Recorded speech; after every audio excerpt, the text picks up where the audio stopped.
Bonjour. Alors, les objets connectés est un mot qu'on entend tout le temps actuellement, que ce soit sur des articles, des magazines ou dans les grands événements comme le World Mobile Congress de Barcelone. Les experts disent tous la même chose. 2014 est l'année des objets connectés. Quand on entend objets connectés, c'est sûr qu'on pense directement au Google Glass, au smartwatch. Mais c'est bien plus que ça. Qu'est-ce qu'un objet connecté? Et surtout, quel est le marché des objets connectés? A-t-il des réelles opportunités ou est-ce que c'est un investissement durable? Déjà, the Internet of Things, ou les objets connectés, est très nouveau, donc il n'y a pas vraiment de définition.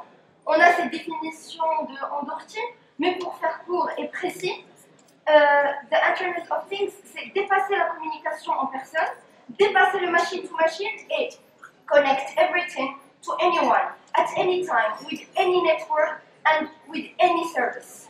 Mais surtout, alors, les objets connectés, c'est sûr que c'est un marché intéressant.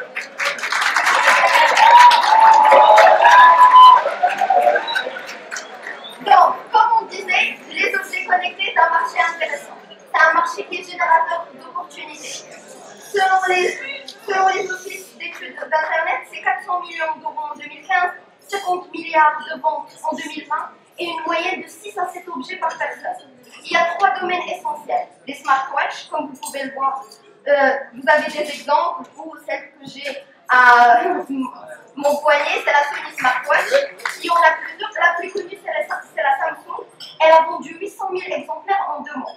On a aussi tout ce qui est wearables, comme le Fitbit Flex ou le Sony Smartband que j'ai à mon poignet. Ces wearables sont des objets connectés en porte et qui prennent des informations sur vous continuellement, que ce soit sur votre tension, le nombre d'efforts que vous faites. On a aussi des objets connectés pour tout ce qui est smartphone, des ampoules qui s'autocontrôlent, un thermostat qui décide lui-même de la température comparé à l'énergie ambiante, et bien sûr on a tout ce qui est loisirs. Les petites voitures que vous achetez à vos enfants sont totalement anciens maintenant. Tout est contrôlé par smartphone. Alors là, vous pouvez voir un objet connecté qui a beaucoup de succès actuellement, le carrosse. Le carrosse, c'est un petit objet connecté qui peut absolument tout faire. C'est votre compagnon préféré. Il vous parle, il lit vos messages, il vous envoie des horaires, il peut même changer la musique selon votre mood. Donc, ce qui est bien pour les objets connectés, c'est que ça dépasse les 3 domaines, ça peut répondre à des enjeux contemporains.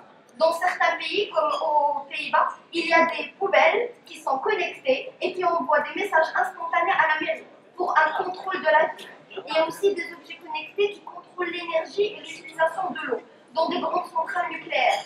Donc c'est vraiment quelque chose qui est développé. Ici, vous avez un grand exemple d'objet connecté. Ça va des choses comme bien sûr les lunettes, à des lentilles qui transmettent les images à vos yeux, à des brosses à dents connectées qui vous rappellent qu'il faut vous brosser les dents. Bref, les objets connectés, ça peut être vraiment absolument tout. Et ça a vraiment de grandes utilisations. Mais le problème, c'est que c'est un marché qui a encore ses limites. L'une de ses premières limites est un obstacle d'ordre économique. De nos jours, les objets connectés ont encore des coûts de production trop importants. On est encore à des prix entre 150 et 300 euros, 3000 dirhams pour des choses basiques. Ce qui fait que c'est encore des objets pour des cadeaux. Donc, on n'est pas encore dans une consommation à grande échelle. Ça, c'est quelque chose sur lequel les startups doivent travailler. Il y a aussi, bien sûr, un grand problème de sécurité. Tout objet connecté peut être hacké. Et les objets connectés de nos jours ont énormément d'informations sur vous. Certes, si c'est juste une montre, vous n'avez pas une gestion de données importante. Mais si c'est un wearable qui sait votre santé, votre géolocalisation, si un hacker a accès, il peut savoir où vous êtes. Il peut utiliser ces informations à un mauvais escient. Un exemple pour les fans de séries parmi vous, je ne sais pas si vous connaissez la série Homeland. À un moment, il y a un terroriste qui tue quelqu'un en arrêtant son pacemaker. Ce n'est pas de la science-fiction. En 2013, un électronicien en Californie a arrêté un pacemaker qui était à 2000 km de lui. Donc l'objet est connecté, tout est possible.